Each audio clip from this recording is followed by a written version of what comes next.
Who you got at 10? Who you got at 10? At number 10, I actually, even though they lost, and I still am not sure if I like this, I went with the Pittsburgh Steelers at number 10. Wow. I mean, I looked at Seattle, but that offense, I still don't know how much I like it. I looked at Cincinnati, but I really don't like who they've played so far. I looked at San Diego. Once again, the only good team they played, they lost to. I looked at Chicago. Their only 2 wins came against bad competition. I looked at Philly, and I know they're 2-1, but they got 11 or 12 turnovers through 3 games. They can't seem to hold on to the ball on offense. So and one of their 2 wins came against Cleveland, and they only won by 1 point. So I'm sort of like, So I didn't like them. And then I went with Dallas, but Dallas looked like crap against Tampa Bay. Got punched in the face by Seattle and never responded. Last time Dallas looked good was week 1, so I really couldn't see putting them in the top 10. So I went with Pittsburgh. I felt like Pittsburgh could beat all those other teams. My number 10, I went with the Broncos. Okay. The reason I did that, they are 1-2, but they lost 2 tough teams, and the Texans and the Falcons, who are, not to give anything away, but pretty high up on my list of teams this week. So being that those are their only 2 losses, and they were able to beat the Pittsburgh Steelers, in which you were just talking about, the reasons I have to put the Broncos in the top 10. I actually agree with everything you just said, and I have the Denver Broncos at number 9. So instead of repeating everything you just said, I'm just going to say I agree with everything you just said. And you have them at number 9 because of it. Exactly. So with that said, your number 9 shall be? My number 9 is the Chargers. Okay. 2-1. Look like they could be, fighting for the AFC West title with the Broncos. Right now, they look like, the only reason I have them 1 spot above the Broncos is because they're 2-1, where the Broncos are 1-2. It's the only determining factor there for me. And I could see it. Like I said, San Diego was a team I considered putting in here. I don't like the teams they beat so far. I don't. They beat Oakland in a game that Oakland really sort of had. Division game, though. Yeah, but Oakland loses. Their special teams go to crap and can't snap a ball, can't get the ball off the ground. Yeah, but that same Oakland team beat the Steelers. Who I know. Trust me, this is why I had a hard time with the back end of this top 10. The first 5 or 6 teams, I didn't really have too much of an issue figuring out. The back end, I had sort of a hard time. At number 8, I went with the New England Patriots. I went with the Patriots simply for the fact that their 2 losses came against 2 teams that I actually have ranked higher than them. 2 teams that I think at the end of the year are still going to be competitive. Now, how competitive is Arizona going to be? I don't know. Arizona could turn into a team where they don't win a lot of games, but every game they play, they're into the end and they fight hard and all that. Or they could actually start winning some games, and I look even better for making this choice. But New England, to me, without Aaron Hernandez, looks a little bit lost. Slightly. I mean, they still put up 31 points on Baltimore, let's be serious. But they look slightly lost, and that offensive line, to me, has been very inconsistent. And their defense seems to struggle with receivers that can run on the outside. So, me personally, I got New England at number 8, and a lot of that's just due to respect and history, almost more than anything else at this point. I got the Pack at number 8. Okay. Even though 1-2. Still got the Pack there. I think that they can, Caesar can only look up from here. They would have been higher if that call didn't blow the game for them last night. They are 1-2. I still see them as easily a top 10 team in the league. I think they'll be there when the season's all said and done as well. I went with the Pack, number 8. I actually jumped 1 up, and I've got the Pack at number 7. So that's where I had the Patriots. Oh, okay. So then me and you, like I said, we're not going to be too far off on the teams we picked, just where we put them. I had the Patriots at 7 for the same reasons you did. Is they got beat by teams that were, that are good teams. Exactly. Well, I got Green Bay at 7 for pretty much exactly why you said you have them at 8. The only thing I'll throw out there is that I have Green Bay ranked higher than New England because I actually trust. Even though this is going to sound really, really hard to say, I actually trust Green Bay offensively right now Almost. Well, I trust them the same. It's more defense. I think Clay Matthews is the biggest difference maker out of anything between those two teams. I like Clay Matthews more than anybody I like on New England. I like Green Bay's defense more than I like New England's. So I got Green Bay at 7 and New England at 8. And we'll move on to number 6 now. At number 6, even though this was really hard for me to do, I have the New York Giants. I almost put them top 5. But their defense has not played very consistent, in my opinion. And their offense, if you look at the last 5 quarters that they have played, has been ridiculous. If you look at the 7 quarters before that, sort of average. So, still not 100% sure what this offense is going to give you, but I think this Andre Brown kid looked for real against Carolina. And I think that if he can continue to run the ball well for them, and take some of the weight off of Eli's shoulders and give that defense some time to rest. Well, you got to hope he just keeps running with a chip on his shoulder. He's been cut from 5 different teams 7 times. He's been in the league. He's been around. I think it's just that now he's finally getting a chance. He carries that big chip on his shoulder, and I think the Giants may have found somebody that, at least for the short term, can fill in and give us some type of rushing attack. Yeah, so I like the G-Men at number 6 just for, Now, how good do I think Carolina is right now? I really don't know. They got dominated by Tampa Bay, a team that the Giants struggled with.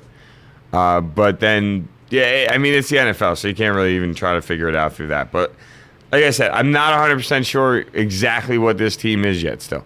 But I think if this Andre Brown kid keeps running the way he ran for them on last Thursday, and gives that defense an opportunity to catch their breath instead of having to deal with, quick scores and, possible 3 and outs because they're throwing the ball so damn much, then I think the Giants are a legitimate team and they have the opportunity to make the kind of run that they'd like to run. The Giants defense, though, doesn't really start performing until their back's against the wall. And it's just the way it's been with them for the last few years. They tend to start the season slow, and then as it gets down to crunch time, it gets down to the end of the year, they need to start winning some games, the D-line starts showing up. See, that I disagree with, though. They started 6-2 a couple years ago and went 2-6 at the end of the season. Yeah. This team is not. I know what people are trying to say because the 2 years they won the Super Bowl, they got on a late run. But that's the 2 years they won the Super Bowl. There's still 3 years in between. 2 years in between that. To make a judge, you can't. You got 4 years. You got to judge all defense, 4. The Giants' defense, they don't play well when they jump out to an early start like that. They don't jump out when they started off 6-2. They thought they could coast the rest of the way. That's why they ended up going 2-6 the rest of the year and finishing 8-8. Is because they just figured they can coast. It's on a season like this where they're not starting off great. They don't look that sharp. They're fighting for wins. That I could see them in the next few weeks, the defense start picking up the intensity. Each week you'll start seeing it, and I think you'll see it this week. The Giants love hitting Michael Vick. It's like their favorite pastime. They love putting him on the ground, and they're going to do it this week, I think. But I just think that the Giants notoriously do have a slow starting defense, whether it be from injuries, whether it be from a lot of different reasons. I don't know. I also had them at 6. I feel like they are the best in the NFC East right now from what we've seen. Even though there are 3 teams at 2-1, I think they're the better of the 3 teams, even though Dallas won the opener. Trust me, I don't have, as you can tell from when we first started this, I don't have Philly or Dallas in the top 10, period. I have the Giants at 6, so I obviously agree with you on that. And it's depressing to admit, but I do agree with you. I think the Giants right now are the best team in the NFC East. And the Giants also, their offense is built around the pass this year, but they need some type of run game to at least keep a balance to the offense. You need to keep the defense in check. And that's where the Giants were getting into trouble the first couple weeks this season, is that they really didn't find a run game until last week. First 2 games, they didn't rush the ball well at all. They didn't break 100 yards either game. Either game. At number 5, I actually have a team that I did not think would even crack the top 10 at all this year, and that's the Arizona Cardinals. I got them at the same spot. You beat New England in week 2, and then you follow that up with a dominant win against the Philadelphia Eagles. You deserve a top 10 spot. You do. And when I was watching them, team in football. We talked about it last week. 8-1 in their last 9. And they're actually now like 11-2 if you include in their last their 13, streak of yeah. last year and what they've Yeah. done so far this year. And it's credit given where hottest- credit's due. Yeah, the this hottest team team in plays football. plays you physically. This NFC West as a whole has decided that they are going to follow the San Francisco mold and punch you in the mouth on defense and hope their offense doesn't shoot them in the foot. And this defense on Arizona is no freaking joke. Now, yes, they escaped with the win against New England, but that's due to the fact that their running back, while they're trying to kill clock, fumbles the ball in territory for New England that have to only get one first down and they can kick a field goal to win. They get lucky, New England shanks the field goal. Fine. But then you bring in a Philadelphia team that was able to move the ball on Baltimore for a game-winning drive, move the ball on Baltimore pretty well just the week before, and you smacked it. I'm sorry, my favorite phrase right now is you thunder punched the Philadelphia Eagles right in the jaw, and instead of the Eagles getting up and trying to punch you back, they laid down on the ground and said, "No, we're good." The Eagles got, I hate to say it, but lucky in their first two games. You cannot turn the ball over like they've done the first 3 games of the year and expect to keep winning. That's their problem. And it happened against Cleveland. It happened against the Ravens. They happened to eke out wins just barely in both of those games. They weren't able to do it. They're not going to be able to do that on a consistent basis. No, if they When do that you against the lose Giants, they'll get turnover blown out by battle- 3 touchdowns. When Again. you lose the turnover battle, most of the time you lose the game. It's just the way it is. And Arizona proved to be the better team. Larry Fitzgerald finally showed up. He's finally a part of the team again. Cobb looks pretty good, actually. He looks. I mean, I didn't want to get too excited about Cobb because that chip, that whole feeling about playing your old team and stuff. So my jury's still out with Kevin Cobb. But when it comes down to this Arizona defense, there's no jury out on them anymore. I'm sorry, they go out there and they go at you. And if you can move the ball on them, I'm sure you can beat this team. I'm not saying that they're going to go undefeated or anything along those lines. All I'm trying to say is that if this team plays defense the way they played defense in the first 3 weeks, they're going to be one of the hardest teams in the league to beat all year long. It's that simple. So let's move on to number 4. Stayed in the NFC West, actually. And this one shouldn't, maybe the spot might surprise you guys, but the fact that I'm naming them shouldn't. The San Francisco 49ers. I dropped them back to 4 strictly due to the fact that the 2 of the 3 teams I had ahead of them have not lost yet. One of the teams I have ahead of them, their loss came against what I consider a better team than the team San Francisco lost to. And that is the only reason why I have them at 4. I also have San Fran at 4. For Okay. pretty much same reasons. It's just San Fran. I had to drop. I had them at number 1 last week. I just think that losing to a team that they should never have lost to in Minnesota, it was almost like they kind of went to sleep on the game. They were just like, oh, well, we're only playing Minnesota. We don't have to go as hard this week. And I think that was a mistake. Where Minnesota came out ready to play big boy football. Yeah, and it was just a mental mistake, a mental lapse by San Fran in the game. They didn't run the ball like they normally do. Alex Smith had 2 turnovers, the 1 fumble, the 1 interception. Very uncharacteristic of him. Just not... They didn't play San Francisco football last week. I think it was just a week that they all kind of took it easier. Took it lightly. Can't take any team lightly in the NFL. Anybody can win on any given Sunday, and I don't think this San Fran played like that on Sunday. So for those reasons, I dropped them back to number 4 as well. Pretty much. And then at number 3, I get the feeling me and you're going to be very similar. So I just think our 1-2 is going to be flip-flop, that's all. Well, I'm going to name 3, 2, 1 just to name them because we're running out of time anyway. So I got Baltimore at 3, Atlanta at 2, and Houston at 1. And we got it the same. I figured maybe you would have the Falcons at 1 because you had them at 2 last week. So I actually went with the same. I have the Texans, the Falcons, and the Ravens 1, 2, 3.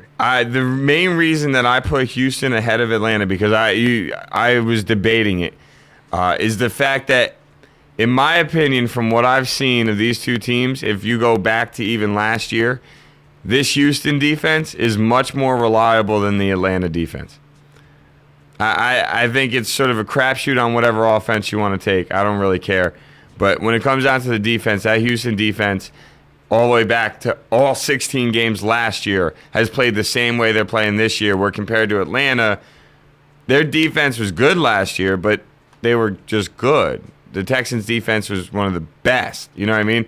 And they're staying like that. And that to me is the biggest determining factor, because you see it all the time. A really, really good defense can take some of the best offenses and make them look like they don't know what they're doing. And that is why I like Houston over Atlanta. And I like I have Baltimore at 3, because in my opinion, Baltimore has shown that they still have holes.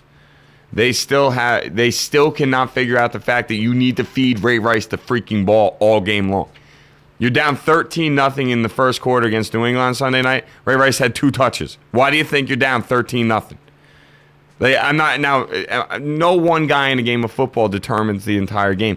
But in my opinion, he is such an important piece to what they do. Yeah, you gotta keep everything needs to flow around him. I don't care if your first play is play action. You need to make him constantly involved in almost every play you do. You just have to. Well, I think the biggest problem is they're relying too much on Flacco and him thinking that he is an elite quarterback, and he is not an elite quarterback yet in this league. He's just not. And they're putting too much on his shoulders. They need to run the ball. They have one of the best running backs in the game. He should be getting 20 to 25 carries minimum every game. And he's not. If he's averaging 15 or 16, that may be a lot right now. He really isn't touching the ball the way he should be. He should be between 20 and 25. That's the reason I have them at number 3. You're right. They have holes. And their biggest hole right now is putting too much on Flacco. Yeah. Flacco can make plays. He can make throws. Don't get me wrong, but you're putting too much on his shoulders and not enough on Ray Rice's. It's an uneven balance. Yeah. Well, you got to have a balance. Think of the Aaron Rodgers, the Tom Brady, any of the quote-unquote elite quarterbacks in the NFL. What's the one thing all of them would love? A running back like Ray Rice. Oh, yeah. I don't care what quarterback you are. None of these quarterbacks wake up in the morning and say, man, I really hope I get to throw the ball 65 times tonight. None of them. None of them. They love being quarterback. They love calling the plays. They love being the guy that takes the snap. Yes, they love that. That's one of the reasons they're quarterbacks. But not one of these guys is an idiot. They're professionals. They want to win. More than anything, they don't care about their stat line when the game is over. They care about a dub. Then they go look at their stat line. You know what I mean? They don't look at the stat line and say, oh, well, fourth quarter, 2 minutes to go. You know what? I already got 300 yards and 3 touchdowns. I don't really care if I execute this 2-minute game-winning drive. I don't care. These guys want to win. Yeah. Running backs like Ray Rice help them win. So I don't get why you're sitting here saying, oh, well, we got Flacco, so let's give him 80% of our offense and the run game 20. No. Ray Rice needs to be the focal point, and that's why I have Baltimore at 3, because their coach is getting in their own way. Like they're getting in their own way. Yeah, that's how I feel. I mean, I really could have went either way, though, with the Texans and the Falcons. I mean, I think that the Falcons' offense right now, even though the Texans are a great offense as well with, Andre Johnson and all, I just feel that Atlanta, is playing great football. Right? Like I said, they could be 1A or 1B for me. They really, the only reason I gave the Texans the edge is, again, because of the defense. But Atlanta's defense isn't too shabby either, and they're not doing such a bad job. Are they getting hype? No. Are they playing outstanding? No. But they're doing enough to keep their team winning ball games. And right now, they're the 2 best in the league in my eyes. Because they've San Fran showed mental lapses, and Baltimore showed that they still have holes. Yeah, and they're the 2 most consistent so far through 3 weeks. So